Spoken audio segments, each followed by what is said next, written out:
Setiap teks yang kita baca itu sebenarnya punya suara loh. Bukan suara yang bisa didengar telinga, tapi suara visual. Suara yang bisa berbisik, berteriak, meyakinkan, atau bahkan ya menipu. Nah, dalam beberapa menit ke depan, kita akan coba bongkar cetak birunya. Kita akan lihat gimana tipografi itu jadi semacam arsitektur tak kasat mata yang membentuk cara kita menerima informasi dan merasakan sebuah pesan. Pertanyaannya, emang bisa teks punya volume? Jawabannya tentu saja. Coba bayangkan gambar ini adalah sebuah mixing board, tapi bukan buat musik, melainkan buat pesan visual. Ketebalan huruf atau weight itu ibarat knob volume. Makin tebal, ya makin kencang pesannya. Spasi antar huruf atau tracking itu yang ngatur tempo. Makin rapat, kesannya makin mendesak. Terus kalau pakai huruf kapital semua, wah itu sama aja kayak teriakan visual yang minta perhatian. Jadi ini bukan sekedar hiasan ya. Ini adalah tata bahasa visual yang bisa mengatur emosi sebuah pesan, bahkan sebelum otak kita selesai membacanya. Oke, kita mulai dari fondasinya dulu. Bagian pertama, suara visual tanpa bunyi. Di sini, kita akan coba bedah tipografi sebagai sebuah sistem semiotik, kayak bahasa kode yang bekerja di level alam bawah sadar kita. Nah, begini cara kerjanya. Di kiri, kita lihat ada bentuk fisik huruf R yang punya serif, kesannya tajam dan elegan. Ini yang kita sebut penanda atau signifier. Bentuk ini tuh punya sejarah panjang, dari zaman prasasti Romawi sampai mesin cetak pertama. Lalu otak kita memproses bentuk ini dan voila, di sebelah kanan muncullah petanda atau signifier. Ini adalah konsep atau asosiasi budaya yang nempel, mewah, tradisional, berwibawa. Jadi bentuknya aja udah cerita kan? Sekarang kita coba lihat lebih dekat lagi. Anggap aja kita lagi pakai mikroskop. Bagian kedua, anatomi dan persepsi huruf. Kita akan bedah satu persatu komponen paling kecil yang membangun sebuah makna visual. Ternyata setiap goresan itu ada fungsinya loh. Coba perhatikan kata komunikasi ini. Ada yang namanya baseline, garis dasar yang tak terlihat, yang bikin semua huruf berdiri stabil. Terus ada X-height atau tinggi rata-rata huruf kecil. Nah ini kunci banget buat keterbacaan di layar digital. Lalu ada ascender, itu tuh tiang yang menjulang di huruf K atau titik di huruf I. Bagian-bagian inilah yang menciptakan siluet unik sebuah kata, yang bikin kita bisa baca cepat tanpa perlu mengeja satu-satu. Ini mesin persepsi yang bekerja tanpa kita sadari. Dan yang paling menarik, justru ruang kosongnya pun ikut bicara. Ruang negatif di dalam huruf E yang disebut counter itu penting banget. Kalau terlalu sempit, dari jauh huruf itu bisa kelihatan kayak gumpalan tinta. Sama halnya dengan bukaan pada huruf C yang disebut aperture. Semakin terbuka, semakin cepat otak kita mengenali bentuknya. Detail-detail arsitektur mikro inilah yang membedakan desain yang beneran efektif dari yang cuma sekedar indah. Oke, sekarang kita ganti alatnya. Dari mikroskop, kita beralih ke teleskop. Bagian ketiga, ilmu keterbacaan teks. Kita akan lihat gimana semua detail-detail kecil tadi bersatu padu untuk memandu mata kita melintasi seluruh paragraf dengan mulus. Di sini ada dua konsep fundamental yang sering banget ketukar, legibilitas dan readabilitas. Gampangnya gini, legibilitas itu main di level mikro. Pertanyaannya, seberapa mudah mata kita membedakan satu huruf dari huruf lainnya? Misalnya bedain huruf I besar sama L kecil. Nah kalau readabilitas, itu main di level makro. Pertanyaannya, seberapa nyaman mata kita mengalir dari satu kata ke kata berikutnya dalam satu blok teks? Ini soal alur dan kenyamanan membaca. Slide ini ngejelasinnya dengan gamblang. Kaca pembesar di kiri itu fokus ke legibilitas, kejelasan tiap karakter. Ini kualitas yang udah dikejar sejak zaman mesin cetak dulu. Nah, di sisi kanan, kita lihat alur mata yang lagi membaca.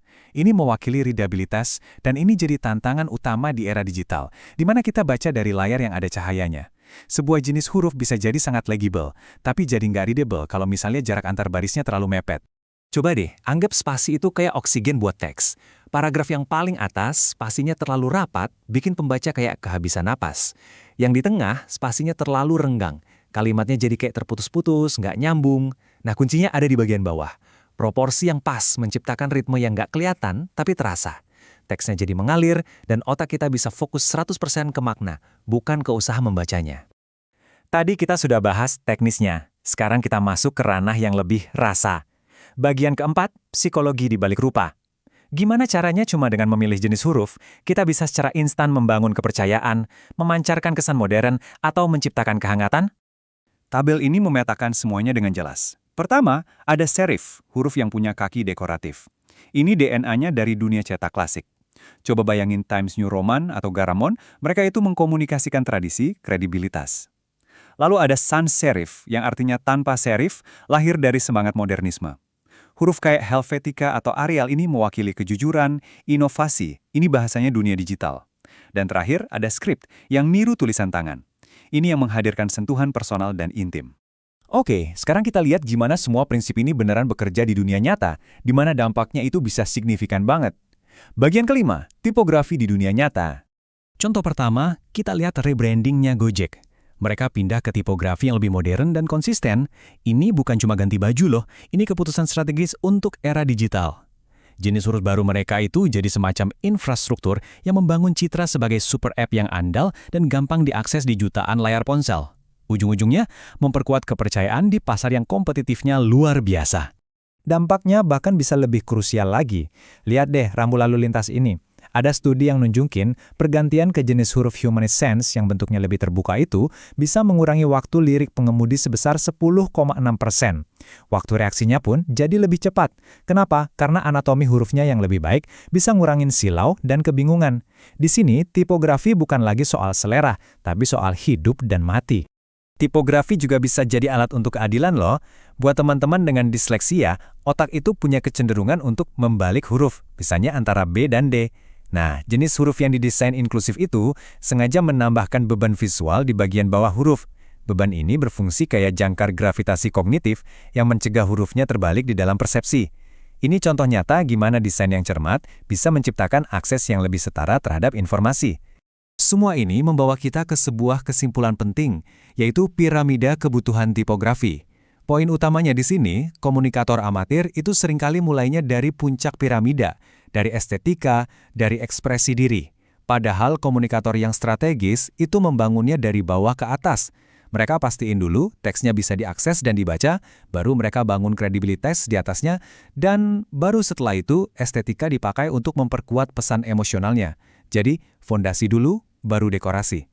Lalu, kedepannya bakal gimana? Setelah revolusi cetak dan digital, kita sekarang memasuki era baru, tipografi reaktif. Coba bayangin ada variabel fonts yang bisa nebelin diri secara otomatis pas kita menjauh dari layar, atau teks yang digerakkan AI yang bisa menyesuaikan spasi antar hurufnya secara real-time dengan kecepatan baca kita. Teks nggak lagi statis, dia akan jadi partner yang dinamis dalam proses kita memahami sesuatu. Pada akhirnya, kita sampai pada intisari dari pembahasan ini. Tipografi adalah jembatan antara bahasa verbal dan kognisi visual. Jadi lain kali Anda memilih sebuah jenis huruf, ingatlah, Anda bukan cuma sekedar milih gaya. Anda sedang mendesain kejelasan, Anda sedang membangun kepercayaan, dan yang paling penting, Anda sedang menentukan seberapa mudah audiens Anda bisa terhubung dengan gagasan yang ingin Anda sampaikan.